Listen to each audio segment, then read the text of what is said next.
hello everyone সকলোকে স্বাগতম জনাইছো লাভলি ষ্টাডিজ ইউটিউব চেনেলৰ নতুন এটা ভিডিও লৈ আজি আমি আগন্তুক এডিআৰই 3.0 গেট 3 গেট 4 এক্সামৰ সহায়ক হোৱাকৈ কেইটামান অতি গুৰুত্বপূৰ্ণ কোৱেশ্চন আনসাৰ লৈ আহিছো সেই কোৱেশ্চন আনসাৰৰ বিষয়ে আজি আলোচনা কৰিম তো বলকচোন বেছি পলম নকৰি আজিৰ ভিডিওটো আৰম্ভ কৰো আজি আমাৰ ফাৰ্ষ্ট কোৱেশ্চনটো আছে মানৰ তৃতীয় আক্ৰমণ কিমান চনত হৈছিল মানৰ তৃতীয় আক্ৰমণ কিমান চনত হৈছিল খুদিছে তলত অপচন 4টা দিয়া আছে অপচন 4টাৰ মাজৰ শুদ্ধ উত্তৰ কোনটো হ'ব তোমালোকে কমেন্ট বক্সত জনাই দিব ফাৰ্ষ্ট কোৱেশ্চনটো তোমালোকৰ বাবেহে থাকিল নেক্সট কোৱেশ্চন অৰ্থাৎ 2 নম্বৰ কোৱেশ্চনটো খুদিছে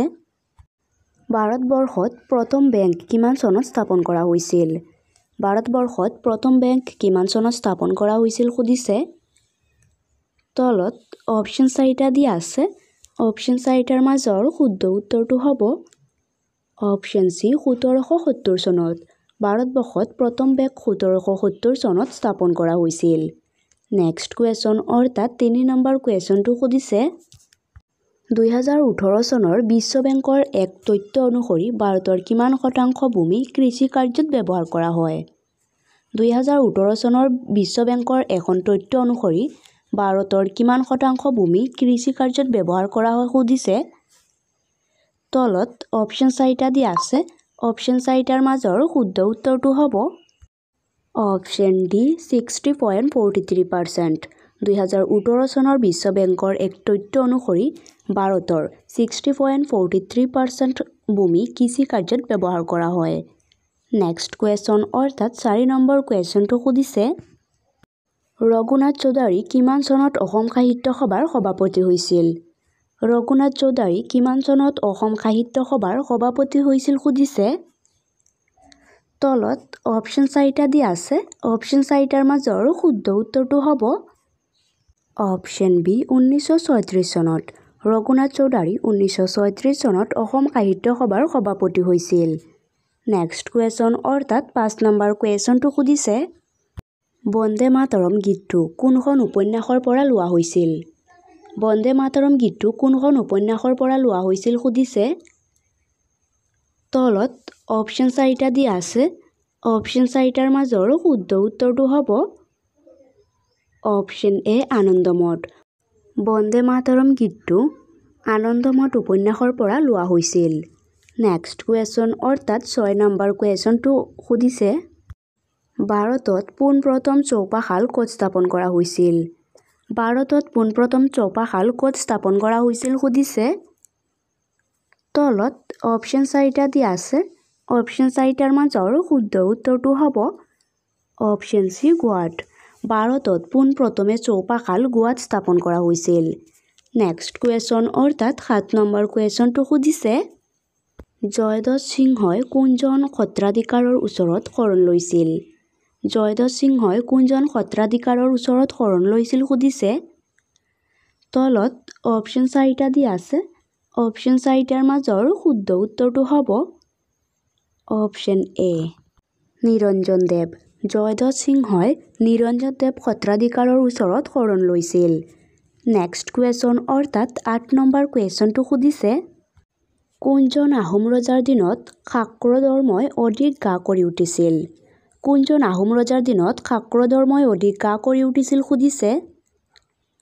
তলত অপচন 4টা দিয়া আছে অপচন 4টাৰ মাজৰ শুদ্ধ উত্তৰটো হ'ব অপচন এ শিৱসিংহ শিৱসিংহই আহোম ৰজাৰ দিনত শাক্ৰ ধৰ্মই অধিক গা কৰি উঠিছিল নেক্সট কোৱেশ্চন অৰ্থাৎ 9 নম্বৰ কোৱেশ্চনটো খুদিছে ভাৰতীয় সংবিধান 1950 চনৰ ডেছ তাৰিখৰ পৰা কাৰ্যকৰী হৈছে ভাৰতীয় সংবিধান 1950 চনৰ ডেছ তাৰিখৰ পৰা কাৰ্যকৰী হৈছে খুদিছে তলত অপচন 4টা দিয়া আছে অপচন 4টাৰ মাজৰ শুদ্ধ উত্তৰটো হ'ব অপচন সি 26 জানুৱাৰী ভাৰতীয় সংবিধান 1950 চনৰ 26 জানুৱাৰী তাৰিখৰ পৰা কাৰ্যকৰী হৈছে নেক্সট কোৱেশ্চন অৰ্থাৎ 10 নম্বৰ কোৱেশ্চনটো খুদিছে দাসীগাম ৰাষ্ট্ৰীয় উদ্যান ক'ত অৱস্থিত দাসীগাম ৰাষ্ট্ৰীয় উদ্যান ক'ত অৱস্থিত খুদিছে তলত অপচন 4টা দিয়া আছে অপচন 4টাৰ মাজৰ শুদ্ধ উত্তৰটো হ'ব অপশ্যন বি জম্মু আৰু কাশ্মীৰ ডাচিগাম ৰাষ্ট্ৰীয় উদ্যান জম্মু আৰু কাশ্মীৰত অৱস্থিত নেক্সট কুৱেশ্যন অৰ্থাৎ 11 নম্বৰ কুৱেশ্যনটো সুধিছে মৌলিক অধিকাৰৰ পৰা সম্পত্তিৰ অধিকাৰটো কোন চনত বাতিল কৰা হৈছিল মৌলিক অধিকাৰৰ পৰা সম্পত্তিৰ অধিকাৰটো কোন চনত বাতিল কৰা হৈছিল সুধিছে তলত অপশ্যন 4টা দিয়া আছে অপশ্যন 4টাৰ মাজৰ শুদ্ধ উত্তৰটো হ'ব অপশ্যন এ 1978 চনত মৌলিক অধিকাৰৰ পৰা সম্পত্তিৰ অধিকাৰটো 1978 চনত বাতিল কৰা হৈছিল নেক্সট কুৱেশ্যন অৰ্থাৎ 12 নম্বৰ কুৱেশ্যনটো সুধিছে অস্পৃশ্যতা বৰ্জন তলৰ কোন অধিকাৰৰ অন্তৰ্ভুক্ত অস্পৃশ্যতা বৰ্জন তলৰ কোন অধিকাৰৰ অন্তৰ্ভুক্ত সুধিছে তলত অপশ্যন 4টা দিয়া আছে অপশ্যন 4টাৰ মাজৰ শুদ্ধ উত্তৰটো হ'ব অপশ্যন বি সমতাৰ অধিকাৰ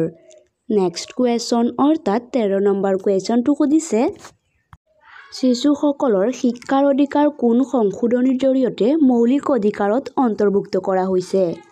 শিশুসকলৰ শিক্ষাৰ অধিকাৰ কোন সংশোধনীৰ জৰিয়তে মৌলিক অধিকাৰত অন্তৰ্ভুক্ত কৰা হৈছে সুধিছে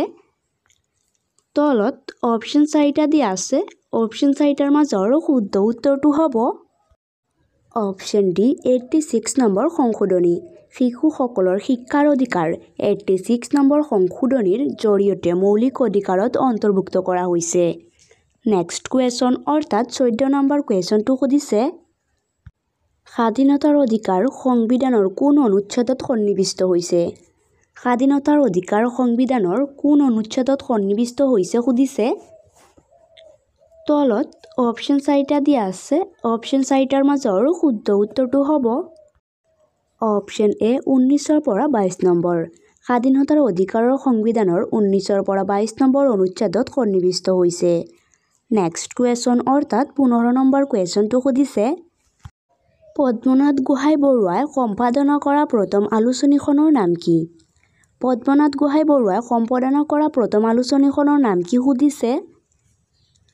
তলত অপশ্যন 4টা দিয়া আছে অপশ্যন 4টাৰ মাজৰ শুদ্ধ উত্তৰটো হ'ব অপশ্যন সি বিজুলী পদ্মনাথ গোহাঁই বৰুৱাই সম্পাদনা কৰা প্ৰথম আলোচনীখনৰ নাম হৈছে বিজুলী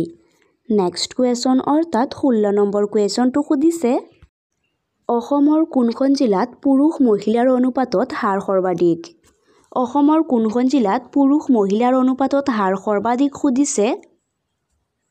তলত অপশ্যন 4টা দিয়া আছে অপশ্যন 4টাৰ মাজৰ শুদ্ধ উত্তৰটো হ'ব অপশ্যন বি গোৱালপাৰা অসমৰ গোৱালপাৰা জিলাত পুৰুষ মহিলাৰ অনুপাতত হাৰ সৰ্বাধিক নেক্সট কুৱেশ্যন অৰ্থাৎ 17 নম্বৰ কুৱেশ্যনটো সুধিছে ব্ৰিটিছ চৰকাৰৰ পৰা ছাৰ উপাধি লাভ কৰা প্ৰথম অসমীয়াজনৰ নাম কি ব্ৰিটিছ চৰকাৰৰ পৰা ছাৰ উপাধি লাভ কৰা প্ৰথম অসমীয়াজনৰ নাম কি সুধিছে তলত অপশ্যন 4টা দিয়া আছে অপশ্যন 4টাৰ মাজৰ শুদ্ধ উত্তৰটো হ'ব option A sir Syed Saadullah British চৰকাৰৰ পৰা ছাৰ উপাধি লাভ কৰা প্ৰথম অসমীয়াজনৰ নাম হৈছে ছাৰ সৈয়দ ছাদুল্লাহ নেক্সট কুৱেশ্যন অৰ্থাৎ 18 নম্বৰ কুৱেশ্যনটো সুধিছে ৰাজেশ্বৰ সিংহই কাৰেংঘৰ কিমান চনত পুনৰ নিৰ্মাণ কৰিছিল ৰাজেশ্বৰ সিংহই কাৰেংঘৰ কিমান চনত পুনৰ নিৰ্মাণ কৰিছিল সুধিছে তলত অপশ্যন 4টা দিয়া আছে অপশ্যন 4টাৰ মাজৰ শুদ্ধ উত্তৰটো হ'ব অপশ্যন ডি 1752 চনত ৰাজেশ্বৰ সিংহই কাৰেংঘৰ 1752 চনত পুনৰ নিৰ্মাণ কৰিছিল নেক্সট কুৱেশ্যন অৰ্থাৎ 19 নম্বৰ কুৱেশ্যনটো সুধিছে ভাৰতৰ সংবিধান স্বীকৃতি ভাষা কেইটা ভাৰতৰ সংবিধান স্বীকৃতি ভাষা কেইটা সুধিছে তলত অপশ্যন 4টা দিয়া আছে অপশ্যন 4টাৰ মাজৰ শুদ্ধ উত্তৰটো হ'ব অপশ্যন বি 22টা ভাৰতৰ সংবিধানত স্বীকৃতি ভাষা 22টা নেক্সট কুৱেশ্যন অৰ্থাৎ 20 নম্বৰ কুৱেশ্যনটো সুধিছে তলৰ কোনজন শেহতীয়াকৈ অসমৰ নতুন ৰাজ্যপাল ৰূপে নিযুক্তি প্ৰদান কৰে তলৰ কোনজন শেহতীয়াকৈ অসমৰ নতুন ৰাজ্যপাল ৰূপে নিযুক্তি প্ৰদান কৰে সুধিছে তলত অপশ্যন 4টা দিয়া আছে অপশ্যন 4টাৰ মাজৰ শুদ্ধ উত্তৰটো হ'ব অপশ্যন এ লক্ষণ প্ৰসাদ আচাৰ্য লক্ষণ প্ৰসাদ আচাৰ্য শেহতীয়াকৈ অসমৰ নতুন ৰাজ্যপাল ৰূপে নিযুক্তি প্ৰদান কৰে